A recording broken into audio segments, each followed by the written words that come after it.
doing an assessment wherever you work. If you've got a business, if you've got a small to medium business, if you've got a large company, if you work in a workplace, if you're just you're an employee in a workplace, look at your culture. What does your culture look like, and where do we want that culture to be in like 1, 2, 5, 10 years time? Where's the gap, and how can I get there? What relationships can I nurture now that will get me there in 5 years' time? The problem is, a lot of the listeners would be able to relate to this, is that the culture is embedded from a very young age to burn bridges, right? That's what I was getting at before. It's not about building relationships. You're not taught to build relationships. You're actually taught to burn bridges, and they won't say that directly. That's right. So where I think it goes wrong in the educational system is that I feel that all kids should go to military school. Because think about it. Military school compared to college or university or whatever you want to call it, right? In military school, you're taught teamwork. You're taught to collaborate for a common goal, right? Like, you've got to work as a team. And you notice, like, I've got so many friends who have gone to the army or they've served in the army, and you know what? The brotherhood that these guys have, it's like, you can't break it. They really have each other's backs, right? They don't snitch on each other. They don't cut each other down at the knees. They never leave a man behind. Like, they're the people I want on my team. That's right. If I go to war, that's what I want, right? We're just employing military, so send your applications in to DM us. But on the other hand, these people that, go to uni, they compete against each other, don't copy my work or anything like that. Yeah. And then they compete for the top jobs in corporate, and then they do that for the rest of their lives in corporate. What's instilled in them? It's not teamwork. It's every man for themselves, right? So they're burning bridges, they're not building relationships, and unfortunately, a lot of these people come out of corporate in their mid-30s or early 40s or whatever, however old they are. They've been in corporate for a while, and they go, I want to start a business. I want to start a business, and I want to be successful and all of that sort of thing. Or you don't start a business to fail, right?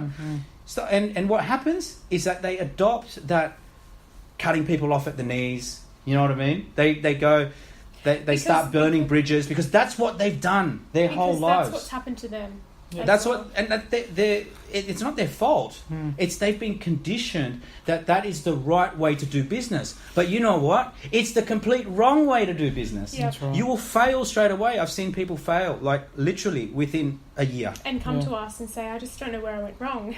That's right. And that's why we're trying to give our listeners value in terms of adopting the entrepreneurial mindset, because it can get you very far. Even if you work in corporate, the entrepreneurial mindset can really, really sort of excel you because you're going to stick out from the pack. Of networking and seeing opportunity within every relationship you build.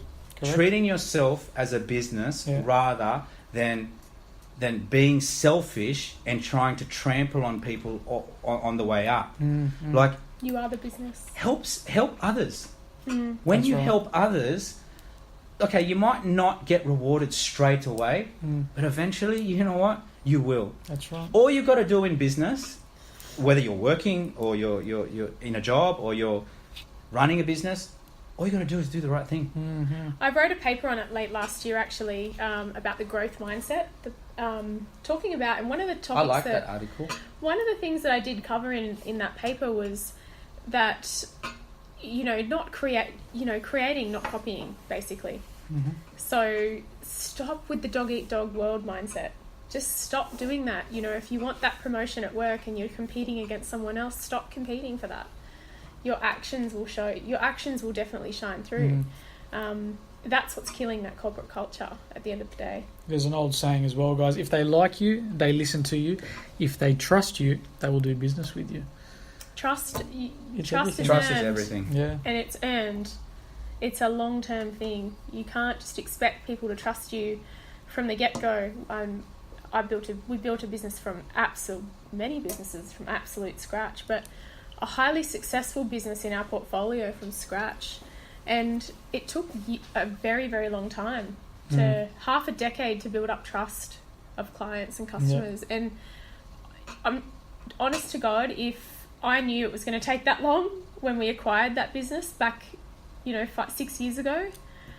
I don't know. And trusting your own teammates as well. Imagine if we had a mentality where we were cool with burning bridges. Yeah. Like we actually wouldn't be in this position right now, because it's one of those things where if someone says to me that they're unhappy with the way I've done business, or they've even they think that I have done wrong by them, like it actually breaks my heart. Like, you guys have been present where people have sort of half accused me of doing something wrong, like something tiny. It could be so tiny, like not turning up to an appointment on time or something like that, or not even turning up at an appointment which was meant to be booked for me. And like that, to me, I get so heartbroken when I let someone else down. Like it's really genuine. It's not like, oh, like I'm sorry. It's like, what can I do to fix this? Like I go overboard. And because I'm so genuinely apologetic when I do make a mistake, because I do make mistakes all the time. Like, I always make mistakes, and I own them and I take responsibility for them. I don't try and lie and deviate from the problem or anything like that. Like, I embrace it. Those people they build trust. That's right. They have respect, and they will continue to do business with you ongoing. And that's hard to earn. Like, it's not easy, because doing the right thing sometimes is hard work. Sometimes it's easier just to ignore things and just sweep things under the carpet. Don't own your problems, lie about them, and it's easier to do that. But you know what? It's hard work to stay true to your word, right? That's my currency, my word. Moving forward as well, Jade, the importance of spending face-to-face time within a digital age. What are your thoughts on that? The digital age is phenomenal. I'm having so much fun with with all the digital stuff. I know we all are equally. Every single day we're learning something new, and I love learning. I'm a forever student, right? But what people need to remember at all times is that face-to-face time with clients, with staff, with anyone for that matter, your wife, your husband, you can't beat face-to-face time. Nothing will ever top that in this world.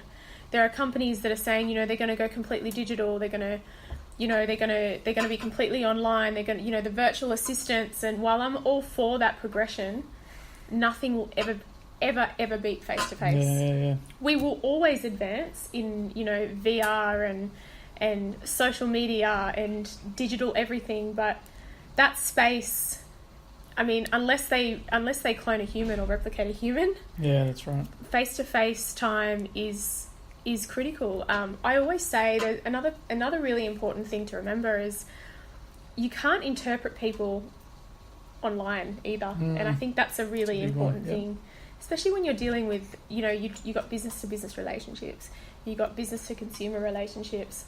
You can't understand emotion online. Why do people go up into doing business in China? They have to go up there. Why would they have to go up there? We've got Skype, we've got phones, we've got the internet. They just do. Nothing is stronger than face-to-face contact. Would you agree? Yeah, well, it's interesting that you talk about China, because I was going to talk about business relationships, because I'm from an Asian background where they mean so much. And yes, they do prefer face-to-face over Skype or email and all of that sort of thing, because they use digital to enable communication, to start communication, to make that initial contact, but that is not the finish point, is it? The deals are done face-to-face, and I'm very much the same, because that's how I've been brought up as well. And it's interesting that we talk about the digital age changing the way we communicate and all of that sort of thing, and building relationships, because a lot of people build relationships online. Like, for example, online dating 10, 20 years ago was not even around. It's massive now. It's like, it's normal. It's the only way, that's how you found your boyfriend, so it's quite normal now. So I can't even say anything to that either. They don't know what I look like, who I am. Mark has a girlfriend, everyone. Yes. So the digital age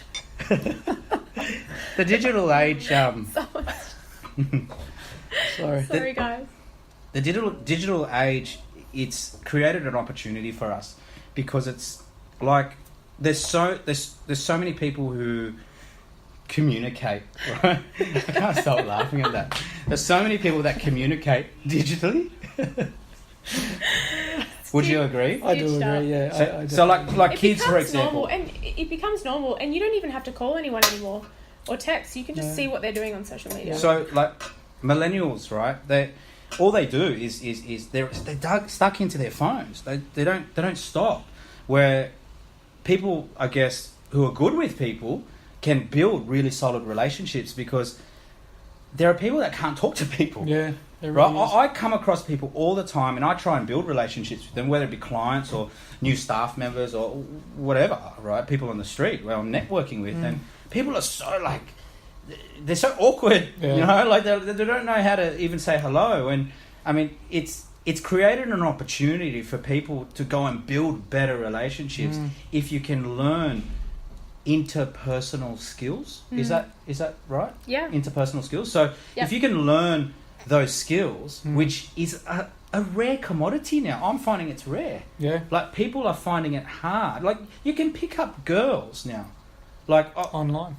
Like, I never had that luxury when I was single, right? So I don't know what that feels like, because when before I was with Jade, I had to go and do the old school way and buy him a drink or take him out for dinner and get to know him that way. And, there was so much of a process. It was fun. So, it was very fun. So there was I had to learn these skills to kind of sell myself. Which is great. To the other person, which is a really good thing. So because it sets you up for business. It sets you up for success in any industry. And we're big advocates of, dealing with people face to face, right? So we try and encourage our staff, our team to be like that. Well, everyone to be like all the businesses within your group are service based or face to face based businesses. Well, without the people, like, it doesn't matter if you've got a product. Without the people, we can't operate. That's right. I think I do think it's quite